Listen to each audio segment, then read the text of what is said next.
Hello everyone, I am Karthik Sharma from ETStudio from Rising Rajasthan Global Investment Summit in Jaipur.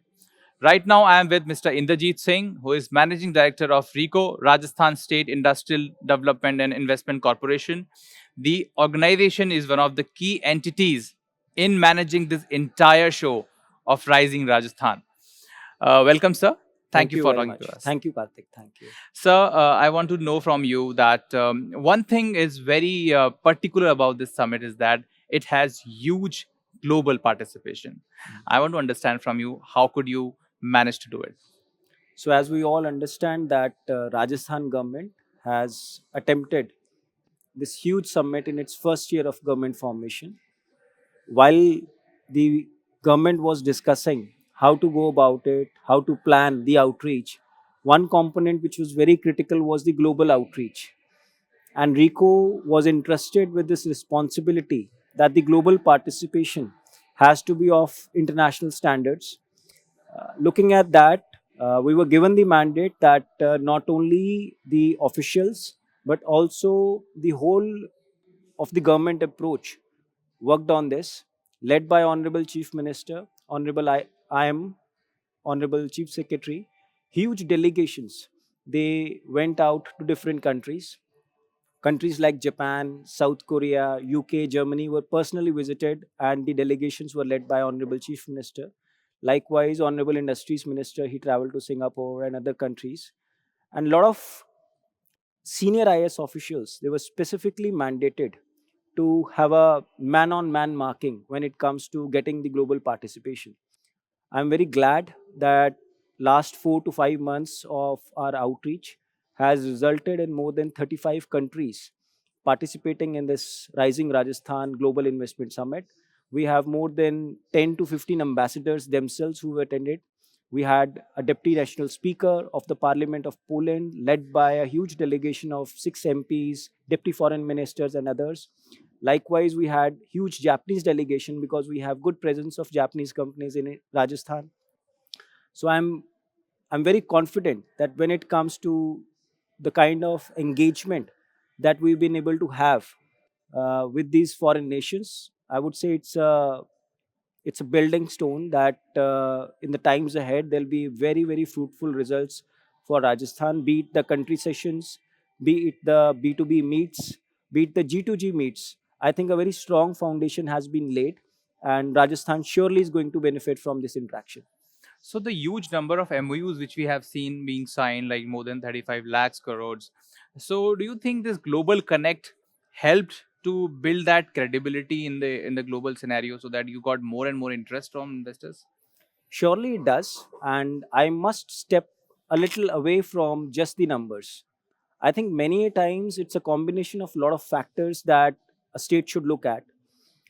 Undoubtedly, technology transfer is also something which is high on our mind. Knowledge transfer is very important. For example, when we interact with Singapore, there is no dearth of real estate developers. There is no dearth of industrial developers when it comes to India.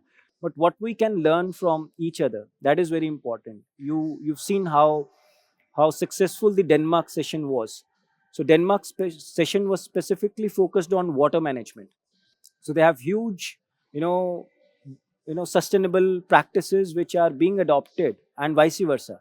So I think when it comes to the game of numbers, surely yes, it is very important to have investment from outside, but more than only the funds transfer, I think it's about the critical academic knowledge, intelligence, all these things combined into a package that we look forward to.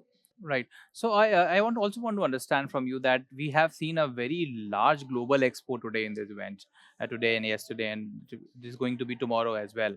Just want to understand from you that how could you manage to bring all those stakeholders at one place in this expo, and what kind of opportunity they get while putting up themselves in that expo? So you're right. This Global Business Expo is one of the major star highlights, I would say, of the Rising Summit.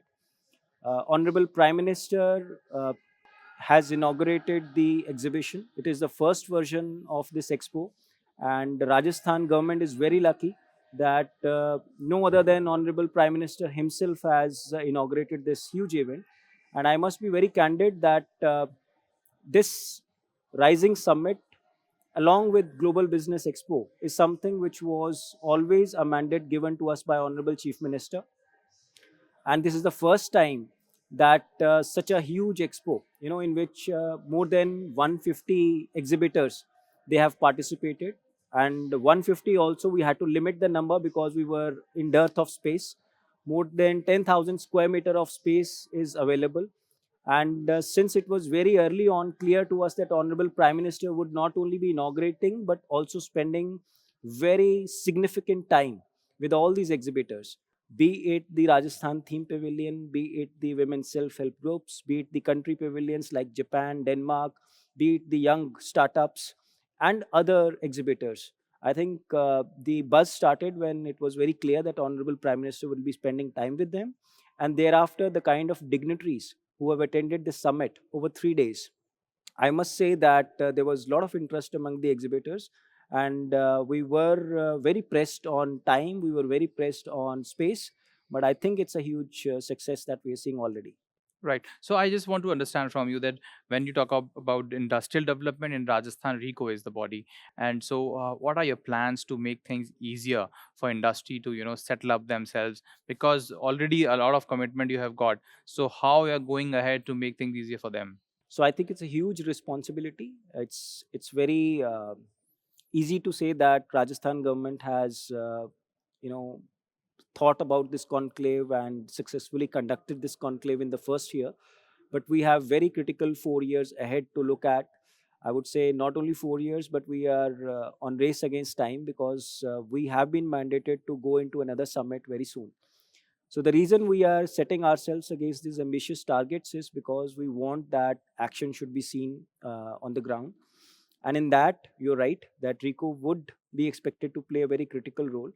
And as we understand that land, and along with land, the facilities like road, electricity, water, all these things are to be provided by RICO mostly, and thereafter the big industrials, they also would look after land and other things. So when it comes to the kind of ecosystem that we are creating, be it the land aggregate policy, which is going to be coming out soon, be it the private industrial parks policy and everything, I think apart from the routine, the way you have seen that how Rajasthan has stepped back and taken 10 steps forward, likewise, RICO is gearing up to at least walk the talk when it comes to how we are going to ground all these MOUs and the kind of work that we are doing, be it direct land allotment rules that are being finalized, or be it other things. I'm very sure that RICO is going to play a very sizable and a significant part in keeping its promise. Thank you so much, sir. Thank you so much for talking to the Economic Times. And we are very hopeful that this start will move ahead with greater execution and rising Rajasthan will become a reality soon. Thank you so much for talking to Economic Times. And here we close the discussion. Thank you.